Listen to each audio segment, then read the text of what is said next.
Hello everybody, so this is a little live stream here. It's a real surprise live stream, and there's nobody currently inside because I haven't even posted on Discord or anything like that, so we'll see how it goes.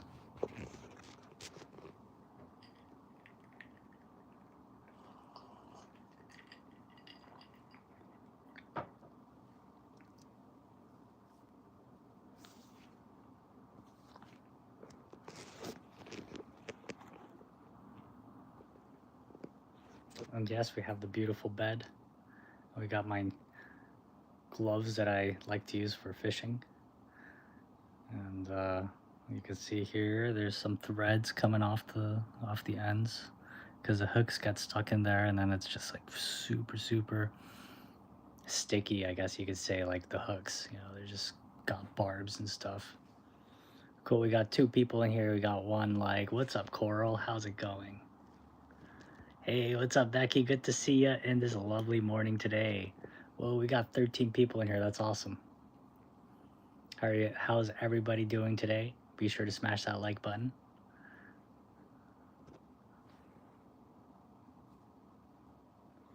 Hey, how's it going, David? This fine morning. Are you well? How's it going? How's it going? Yo, Chris, what's up, man? Heck yeah, I'm glad I could do damn early, says Becky. Yeah. Yeah, I'm on a weird schedule right now. Good to see you all. I think, Chris, it's been a long time since I've done a work hour live stream, so. How's it going, Air Drone? What's up, what's up? So yeah, this is a Q&A live stream for those of you guys who don't know yet. So, but we also like to, reconvene and see how everybody's doing. Krista's heading to work. Right on, man. Hopefully I could be on for about the next hour or so. That's the plan. Pro Poman, because I got some stuff to do as well later on, so. But an hour I think would be a good goal. How's it going, Pro? Hello from Greece. Thank you for all the amazing info over the years. Thank you, man. Thank you for the recognition. It's been a long ride. And I'm always pleased to hear, people who've been here or seen my videos for the last couple of years. Tariq, what's up? Awesome morning work session. Good morning. How's it going, man? Hey, how's it going, Ben Bodden? I don't know if that's how you pronounce it. From the UK. How's it going?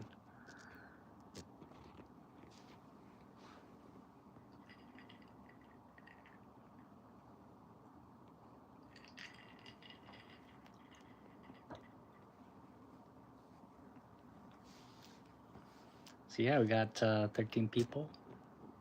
I wonder if we're gonna get any more. We've only just started though, so yeah, sorry about the I'm not doing myco stuff currently, so I don't have like the regular gloves, so I decided to wear these fishing gloves that I like to use. What's up, Bill? How's it going? Good to see ya. Yes, Pro Poman, you could absolutely ask a question. That's what this is for primarily, technically. How's it going, Damon? I hope you're doing well. Good morning to you too as well.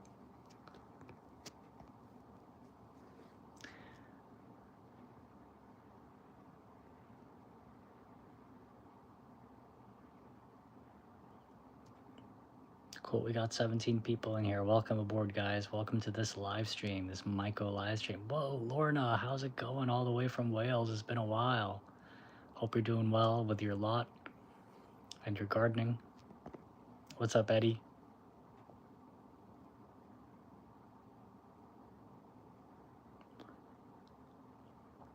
And for anybody in here who still hasn't smashed the like, smash that like. We'll get more people in here, more questions, and more engagement, and more questions answered.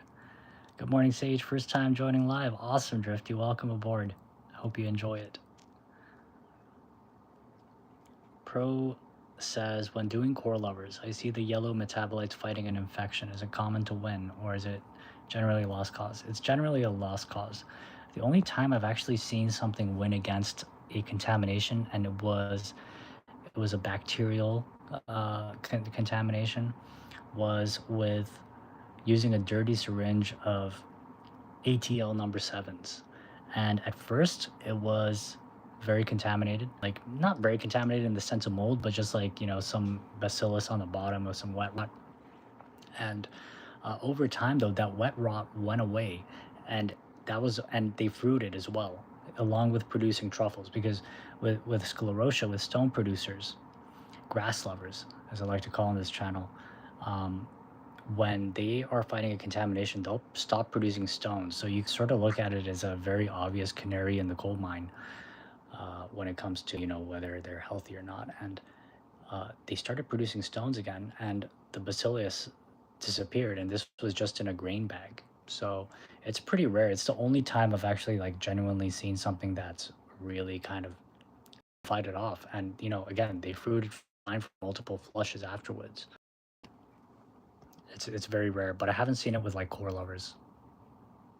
But yeah, generally, I mean, like, okay, so back to your point about metabolites, right? It's you can't really tell whether they're going to win or lose with just metabolites, because metabolites are also a healthy byproduct of just full colonization, and now they're like getting ready to fruit. They're just digesting it. It's kind of byproduct of the digestion of the nutrients and the substrate as well. So it depends on the quantity of metabolites you have and the color of metabolites you have, and any other kind of indications of contamination, whether that's smell or kind of weird growing mycelium.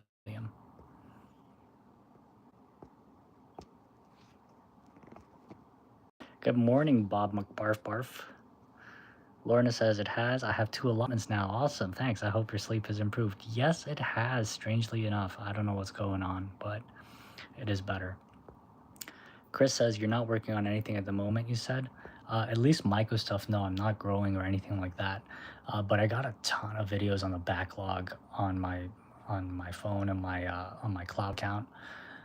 And so yeah, I got like months of content lined up. And speaking of which, I guess that's a good segue for my website, a little self promo. So if you guys want to help support me, for those of you guys who don't know, for those of you guys who know, I apologize. But currently you could access my video vault on my website, where I put all my fruiting videos. If you notice on this channel, I don't post any fruits, and that's intentional, because YouTube took down my original channel when I had about 3K subscribers. Like right as I had 3K subscribers, they took down my channel because of fruits, as one of the main reasons. Unfortunately, honesty is not always the best policy, and because I was very honest and transparent about what I was doing, I guess they have a problem with shiitakes, and so I had to take it down. So on my website, if you use the code APPALENSIS, you could actually access 90 plus of my videos for only $250 a month, and you're going to be supporting my channel. Let me rephrase that: $250 for the first month, or $249, and $499 for the rest. So you're going to be helping yourself and helping me and helping this whole movement that's been going on, because there's got to be some push, there really has to be some push about that. Inkling, Spirit Inkling, how's it going? I'm glad to see you. It's been a long time. Hey Sage, you have a novel backdrop and gloves today. We understand. Hope you're hanging in there. We'll be signing up on a new site. Yeah, this is a sign of tough times. You're seeing my bed, and you're seeing my fishing gloves.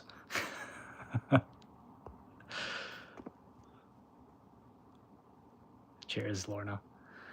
Ajax says, in from Chicago, first time catching a live stream that isn't just the last 5 minutes. Awesome, Ajax. Yeah, it's a weird time. It's a rare time. So you have come at a good point. Pro Poman says, thank you for the answer. Honestly, they smell great, but where the yellow is, I see some bluish growing. Yeah, that could be kind of a red herring there, because whenever, like, sometimes you can get like bluing automatically, but oftentimes I find it's just like a precursor to trike or some other kind of contam. Synopulence says, got to second flush and fungus gnats appear out of nowhere. Where on earth did they come from? Oftentimes they come from like houseplants or like potting soil, or from if you leave your window open. That's where they originally come from, usually, I find. How's it going? 5280 all day. Michael, morning indeed. And a good Michael morning to you too. Hope you have a very fungal day.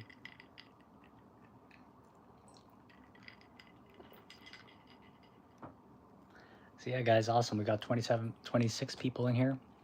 If you guys want to get some more people in here and get some more questions and more fun times, then be sure to smash that like button. We got 17 likes, I see. We got 18 likes. Thank you for that, whoever that was. So, and if any of you guys have any questions related to mycology, feel free to ask. And while we wait for it, then I guess I'm gonna mention I got a bunch of affiliates now. Well, I've had a bunch of affiliates for a while, but we actually have a new affiliate called Dr. Mike, and it's basically probiotics to help reduce trichoderma, to increase flushes and that kind of thing, science backed. So check it out. It's in the description, along with the classics: inoculate the world. We got micropose. You could use my discount code mycophilia at checkout to get a 10% discount to a 5% discount. Lorna Mullen says, I remember when you had that bad fungus gnat infestation stage. How did you deal with that in the end? I forget. So I've had a couple, but like the first one was real simple. It was just move my stuff out of the room where the gnats were congregating. And for whatever reason, they're like congregating like around my curtains on the windows. Maybe they like the humidity there or something. And so I just moved my stuff and they were too dumb to follow. And I just manually just smacked each one with my palms. I just clapped them each, not the other clap, but I clapped them each, and yeah, they were gone. But now you could also use BTI, which is Beta Thuringiensis israelis or something, because it was discovered in Israel. So yeah, it's a bacteria, and it doesn't harm your mycelium or your substrate at all, but it kills the larva. And so it's a great bio kind of method to deal with fungus gnats without any weird chemicals and things like that. If you know, like mosquito dunks, um, to kill like basically mosquito larvae, you could take a bit of that, and you could sort of infuse it with your spraying water, and then you want to strain that out because you don't want any of those bits getting inside the spray tube, because that'll just completely clog it up and it'll make it unusable, and it's like impossible to get out. Speak from personal experience. So yeah, if you spray your substrate with that whenever you missed it, you should be good. I would change it every 2 weeks. Good morning, Miss Kay's garden. How's it going? I hope your growing journey's going well. I remember you had I think it was you. I think you were posting some videos about it. What's up, Jesse? How's it going? Zombie, how's it going? Thinking of growing and selling black truffles. Would you say shoebox method is a viable way? No, not for black truffles. See, the shoebox is not really truffles. They're sclerotia, so it's not the right things. It's not the right thing that you want. Chris says, dude, I use those dunk things you told me to use, and absolutely it did the trick. I'm glad to hear that, man. I'm glad to hear that. Awesome. Awesome, awesome. The power of biology, right?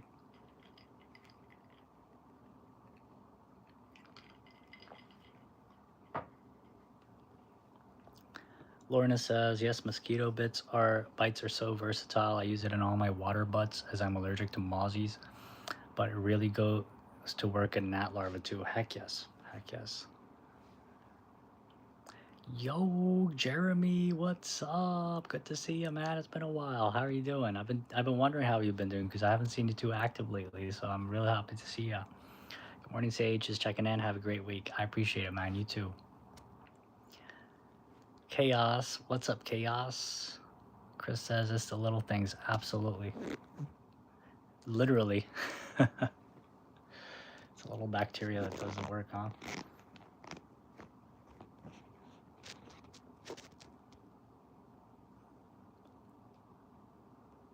Yeah, I've caught up the chat here. Let's see. Oh, before I left, I was working on some really cool projects, and some cool people sent me some really cool genetics over too, and I fruited about 70% of them, I'd say. More to come. when I get back. But yeah, I've stockpiled some cool genetics to send out for all of you on the microscopy tiers. Um, Once I get that back up and running, I still haven't decided what direction I'm going to go with it, but we'll see. And smash that like button. We got 34 people in here. Welcome aboard, guys. Many lurkers here. Good to see you all. We got 24 likes. I know we can get it up to 34 likes as well. What do you say?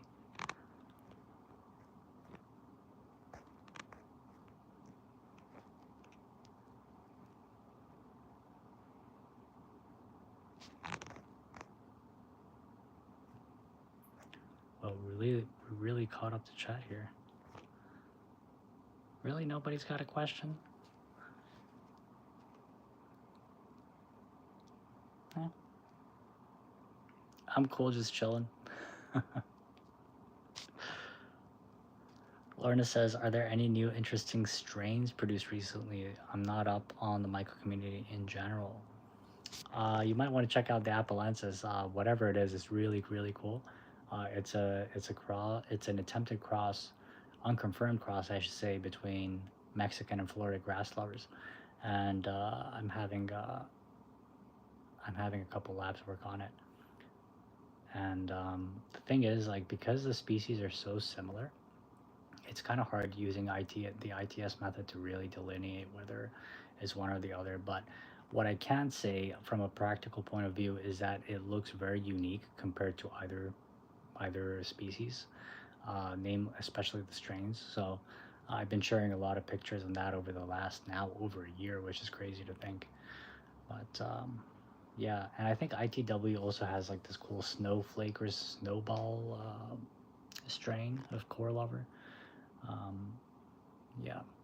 Other than that, though, it's just like business as usual. You know, it's just like new mutants from core lovers. But other than the snowball strain, there's nothing really like that groundbreaking. Really, gnats have what we used to call gnats have been found to be to be mistaken identity. So now we call them ochres, Ochrisius entratus. Um, and the true gnats, those honestly are not are kind of lackluster, to be honest. In my experience, they don't produce much. They take a long time to fruit, and I think they're just gonna be forgotten about in a bit, like a lot of things, you know.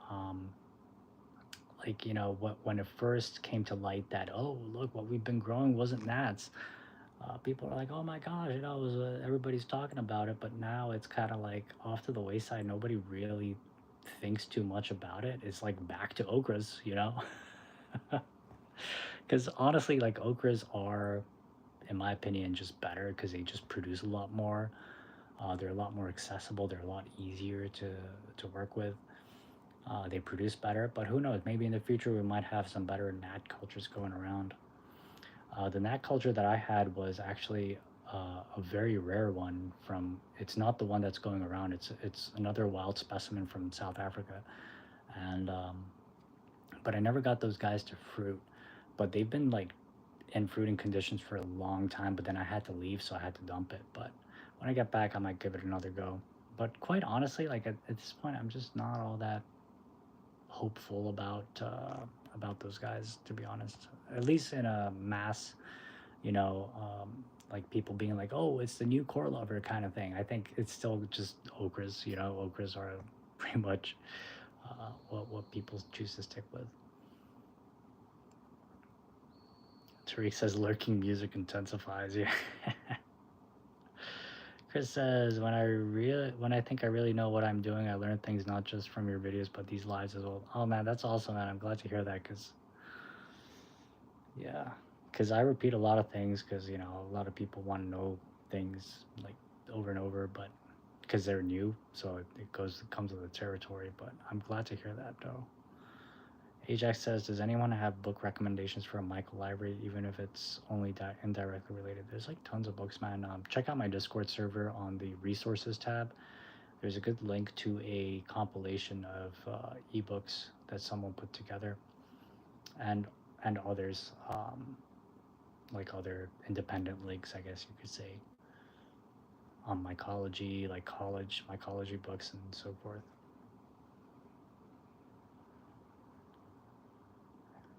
Bob says, so I've got a core lever with metabolites.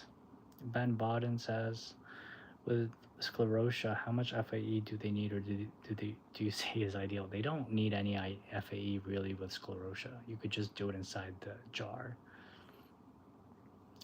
Bob says, only bag left. Should I send it to get a print and start over? I mean, it depends on how much metabolites you have and what color they are. Drifty says, I put a question. You missed it, I think. Did you put a question there, Drifty?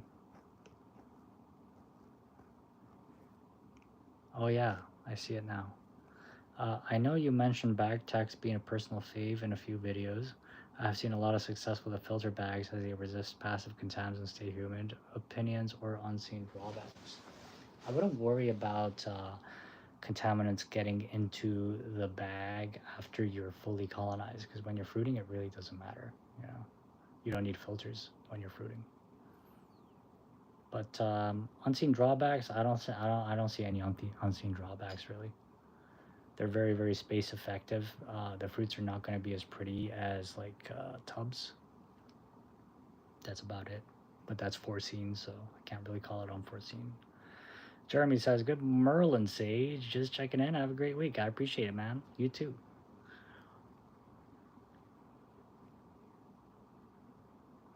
I probably already responded to that now that I realize it's a little old.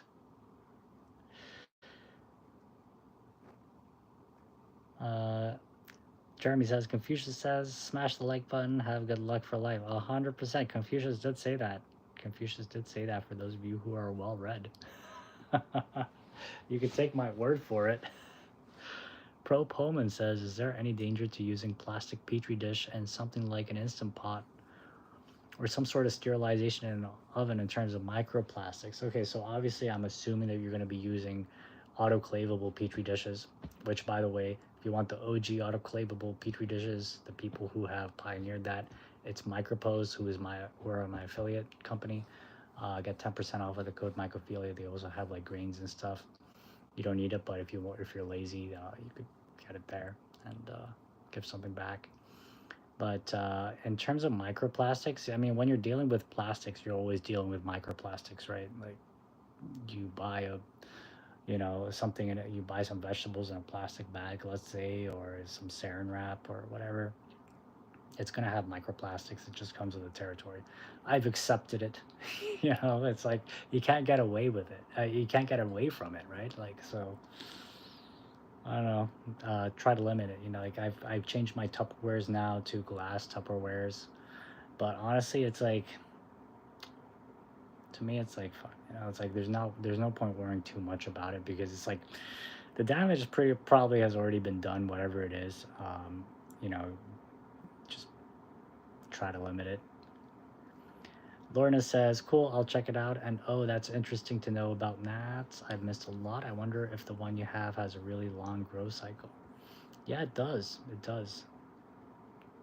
Adam says, do you have like beginner step-by-step tutorial on to start growing on the Patreon? Patreon, whoa, that's nostalgic. I got a website because Patreon took me down a year and a half ago. It's in the description. $250, gain access to all my videos, 90 plus videos. There's more videos than there ever were on the Patreon now. And you get some other cool benefits like Discord and things like that. So, but no, I don't have an exact step-by-step. The closest thing that I have is actually on YouTube. It's called the Mushroom Mastery Series. I haven't completed it. It's going to take me a while to complete. But I have everything up to making the grains. I also have things like the supplies that you need. I also have a video on like the basic steps of mushroom cultivation. Like these are fundamental information that you want, because I don't want to teach people just how to grow. I want to teach people how to think, so that they could do like cool stuff later on. Because like without a strong foundation, you can't build a house, right? So that's kind of my one of my shticks. So check that out, the Mushroom Mastery Series, and also the Mushroom Basics, Sage's Mushroom Basics. Check that out. It's just got like good information about like what proper surface conditions look like and things like that. Like common questions that I've been asked over the years.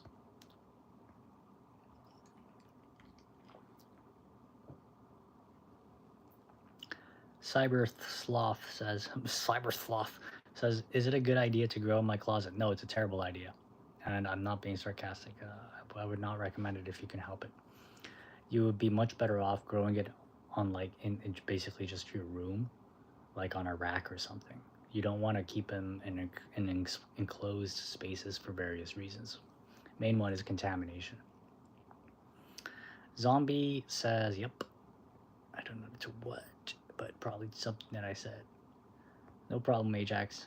How's it going, Saraya Hummel? How's it going, man? Hope you're doing well. Crippled Cannabis Cowboy says, a new listener. I know nothing about this stuff, but I grow my own medicine. This stuff does fascinate me. Thank you for your time. I appreciate it, man. Welcome aboard. Hope you enjoy your stay. Drifty says, yeah, I plan on using Hoodie Tech for fruiting conditions. I don't mind the odd fruit and like the space and a bit more set and forget style. The less I'm touching it, the better. Yeah, absolutely. You know, because with beginners, oftentimes they want to touch it too much. That's what she said. So like you basically like the less you mess around with it, they know what they're doing. You just want to leave them and just let them do their thing. You know, even if like, especially if you're a beginner, if there's one thing, it's just patience and just leaving it be. Don't try to do too much. Don't be spraying hydrogen peroxide or whatever. Don't be like taking a fork to the substrate or something like that. Just leave it be. See the process through. You will get fruits. Even if it's dry, you will get a couple of fruits still. But watch my surface conditions video. It's really not that difficult to maintain proper surface conditions. Really, it's not that difficult. Like as long as you get up to that point of fruiting and you did everything correctly, that's really the hard part. The fruiting part, just make sure there's a bunch of little water droplets on there. That's it. Whoa, Saraya, thank you for the $2 super chat. I appreciate that. And for anybody else considering donating, thank you very much. Check out the link in the description because YouTube takes 30% of all super chats, all donations, whatever. So I got a PayPal link that you can donate to if you would like to. And of course, I would prefer if you just sign up on my website, gain access to 90 plus exclusive videos, guys. That's over 16 hours of footage I have of there of various things, various species, various strains, various techs, that kind of thing. $250 for the first month with the code AppleLenses at checkout. It's in the description.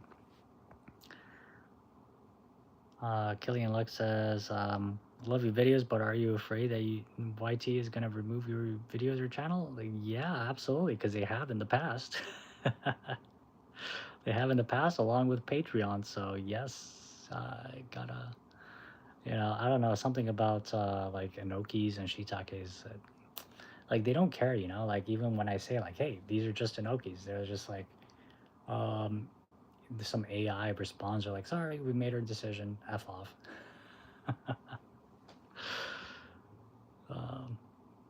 Decent Days says, do you have any tips for selecting for flavonoid content? Ooh, good topic. My current method takes forever. Fruit multispore, syringe, isolate, fruit iso, test.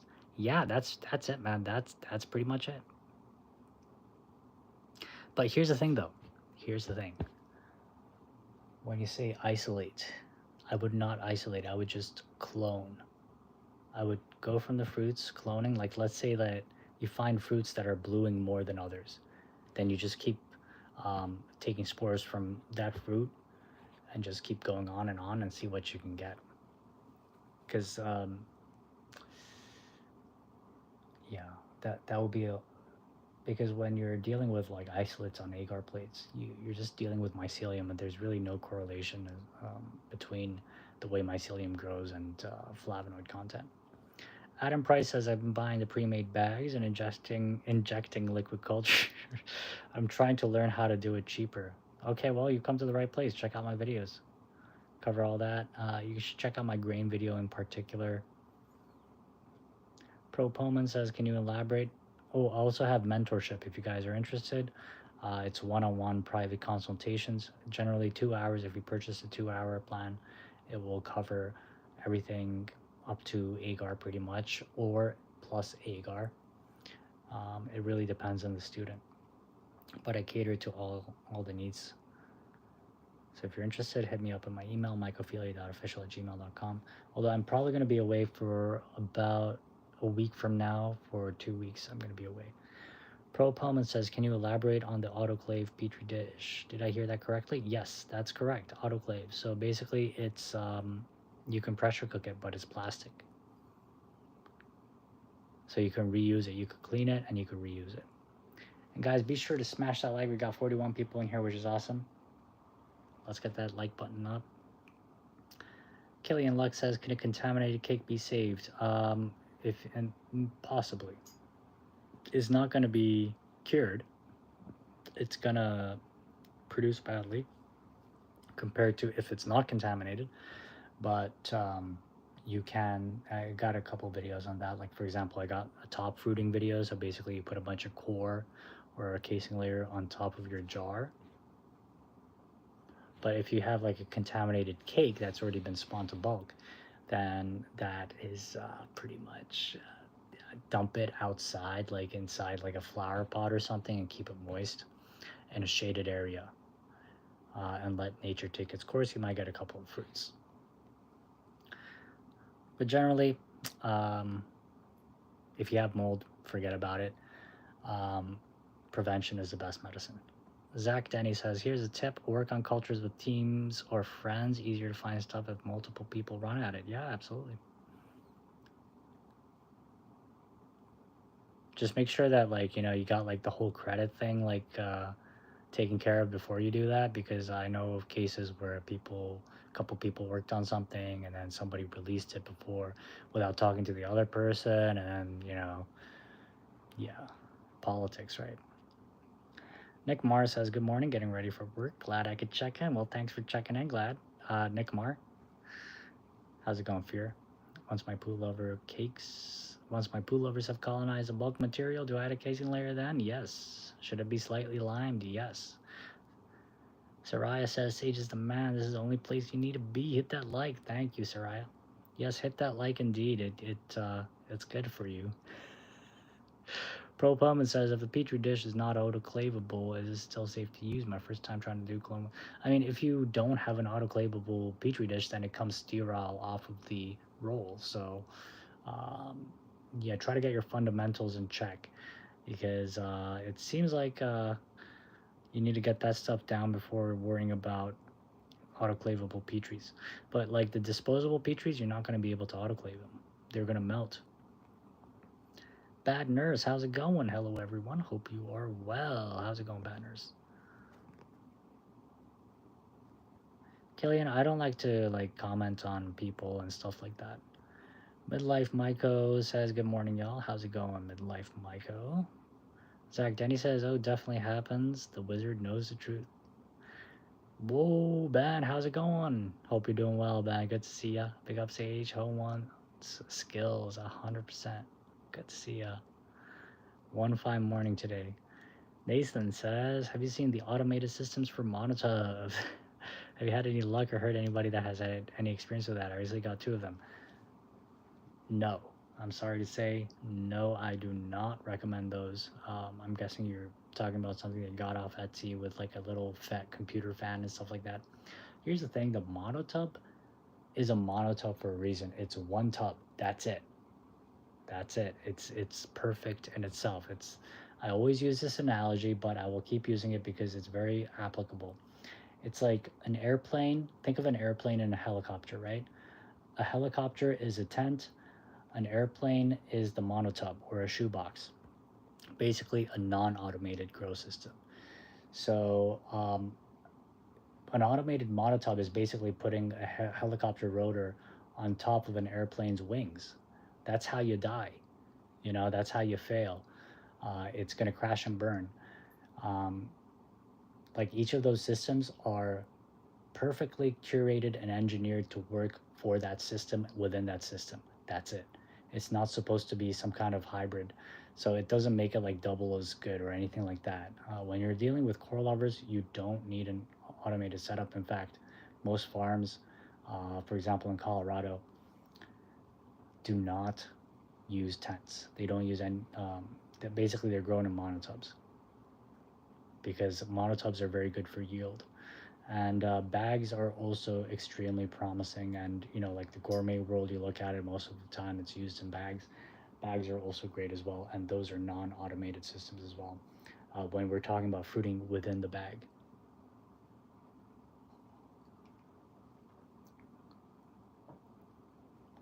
But for example, if I use my monotub as not a monotub, but I use it as just the enclosure, as the enclosure of a tech, like a tent, right? Like a tent is just an enclosure, and then you put a fan and you put a humidifier and so forth plugged into it, and you have a filter and all that. That's different. Now, in terms of those kinds of techs, I am currently using the JCM chamber made by a guy called JCM 4000. I think that was his name off the Esmery in 2020. And that tech is good because you basically get a monotub sized full-fledged tent, which is very handy if you're, for example, like me, living in an apartment and there's not much space and you don't want to have like too much stuff lying around.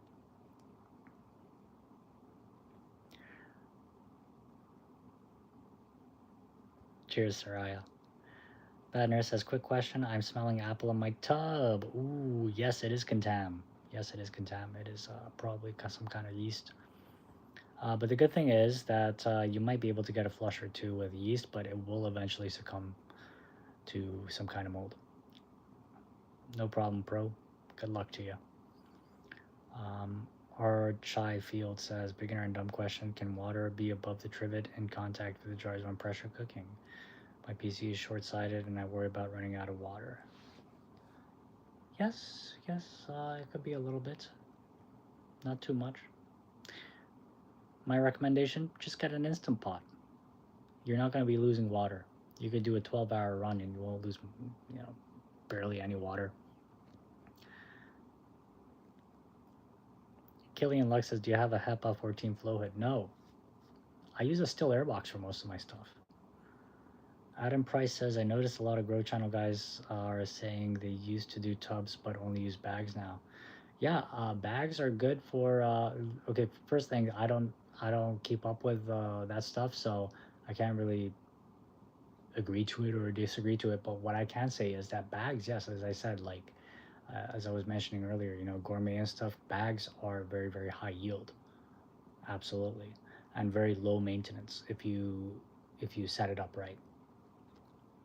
But your fruits are going to be uglier as well, so not much bag appeal there. Package appeal, I guess you could say, when you sell at the farmer's market.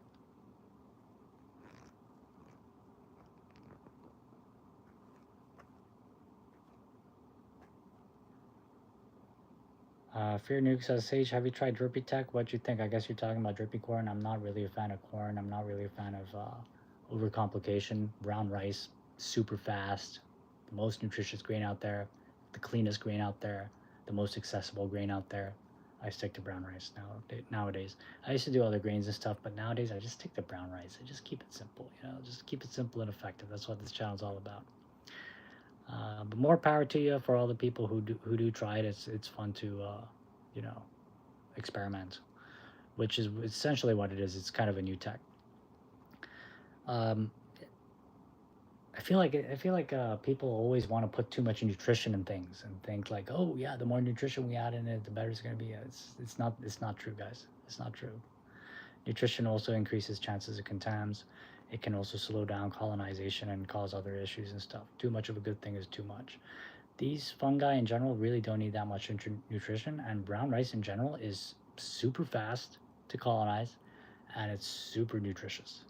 Now, popcorn on its by itself, though, is actually the least nutritious grain out there. So that's why probably they're adding, sugar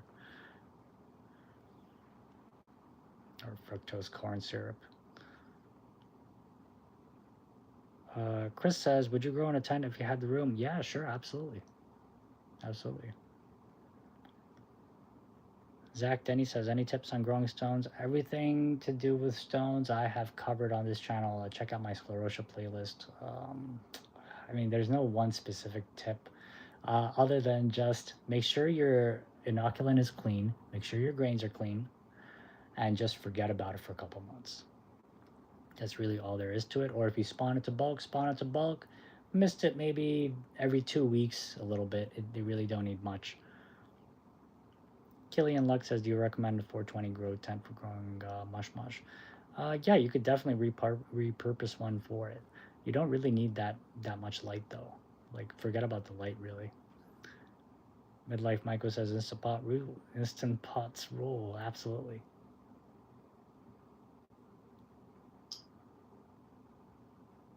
Killian Luck says, have you thought about growing mushrooms commercially? No, not at all. Never have, probably never will. I'm more about experimentation and yeah, because it gets boring for me, like to be always growing the same thing over and over again, and not to mention the logistics of that is a lot of work. And I know a lot of people who watch this are interested in that, along with a lot of mentorship students and stuff like that. But and I help them out with that. But me personally, no, not at all. Fear Nuke says, have you tried something similar with rice? What do you mean? With drippy tech? Oh no, man, I would not add any corn syrup to rice. Zach Denny says, brown rice goes further. In my opinion, corn caused me too many yeast issues. There you go.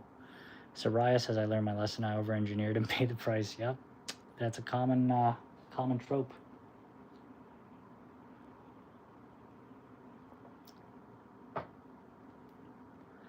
Fear Nuke says, I'm an organic gardener, and a big part of that is feeding the mycelium. I tried one of my homemade foods instead of cornstarch on drippy tech more than just sugar. Then I did grain to grain, and one day the difference was clear. Sorry, I did normal, side by side, normal corn and modified. Gotcha. Killian Lex says, is growing truffles harder than normal mushrooms? No, it's easier. Sclerotia. Again, we're not talking about black truffles or white truffles. We're talking about sclerotia. Pro Pullman says, can I actually ask one more thing? Yes. Is there some video somewhere I could read up on different Petri dish? Because I had no idea that disposable Petri dishes would melt. No, but really there's not much to read about it. It's like, get a PP5 Petri dish, autoclavable one from a place like Micropose, my affiliate, get 10% off of the code mycophilia, right? You get that, and it's not going to melt. You could use it for many cycles. Or you could also get borosilicate glass Petri dish, which are the most environmentally friendly, don't have microplastics, but they are bigger and they are very liable to break. So everybody that I know who has them will break them at some point or other, and they're pretty expensive as well. Me personally, I stick to disposable, environmentally unfriendly Petri dishes because they just have the best, they're just the most convenient. They have great visibility. Oh yeah, I want to mention about the PP5 Petri dishes. They don't have the best visibility. They're kind of murky. Although progress is being made to that on that end as well. Nowadays, since when they first came into the market a couple years ago. Yeah. Propon says, I would get some from a local medical supply shop, pre-sterilized. Would they work? Yes, they would, but I would not re-sterilize them. Adam Reese says, morning Sage, enjoying your videos regularly. I'm still discovering great info even from 2 years ago. Awesome. I guess all that work paid off. Because I used to release videos like a fiend back in the day. 7 days since inoculation of my rye berry bags, I'm hopeful they start kicking. Good luck with that. Fear Nuke says, and thank you for the nice comments as well. I'll let you know how my experiment goes in time. How's it going, Glocky Glockerton? Killing Alex says, what do you think of legalization for tasty purposes, medical? I think it should just be okay across the board. Eri Death says, would corn alone still work to spawn? Yeah, you don't need to do drippy corn or anything like that. You could use corn alone. Zach Denny says, K-cups are mad hated, but I rock them. Goes into the jar easier without cutting. And exactly, and that's really the strength, and really the only time that I would use K-cups is when you already have done the culture work and you just want to spawn into bulk. You know, take it from the good culture, take a little piece into the little drippy cups and into the K-cups, and just tiger drop them. You know, just squeeze them, and then they'll drop inside the mason jar. they're just perfectly sized for that. Absolutely. What's up, Xavier? How's it going? NRS says my white clover seeds arrived yesterday. Can't wait to play with them. Awesome. Those things last forever because you really don't need much for a tub. I'm still working through my original batch, and there's still so much in there. Thousands. Killian Lex says, do you prefer no pore agar over normal agar? No. No pore agar is objectively inferior. Pore agar is easier. You're going to get a lot more, and you're not going to get any condensation, and you have way better visibility. That's why they don't use, for example, like in labs, legit labs, they don't use no pore agar. They use, proper pore agar. But no pore agar definitely has its uses. If you want to stay like super low tech and just want to reuse things, then absolutely, it's a good way to go. But you see, like these techs, yeah, the reason most people go to no pore agar is because it's on paper from afar. It seems like as if it's easier because you don't have to mess with the intimidating pore, which a lot of beginners are intimidated by. And really, it's not that difficult. It's not that tough. So once you go pore, you never go back, which sounds weird to say. NRS says, I had such problems with agar and tried some gelum and it had been perfect every time. Interesting. I recommend like the telephone brand agar. That's sort of like all the techs are basically based, at least in mycology, on the kind of coagulation potential of telephone brand agar or thereabouts. Because some agar are just like a lot more looser than that. Chris says, dude, I was surprised how for a small piece of agar goes in spawn. Yeah. Yeah. It doesn't take much. All right, so we have a couple more minutes left, and I've already caught up to chat. Killian says, "Do you prefer light malt extract or light malt agar with yeast?" I just use light malt extract agar. I just really keep it simple. I don't mess with yeast, although I know that it does have faster colonization, but I think it also increases the growth of contamination, any potential contaminations that you have. I find light malt extract in general to be like a good middle ground. Like use 5 to 7 grams of light malt extract to 10 grams of agar. That's pretty much exclusively what I use for everything.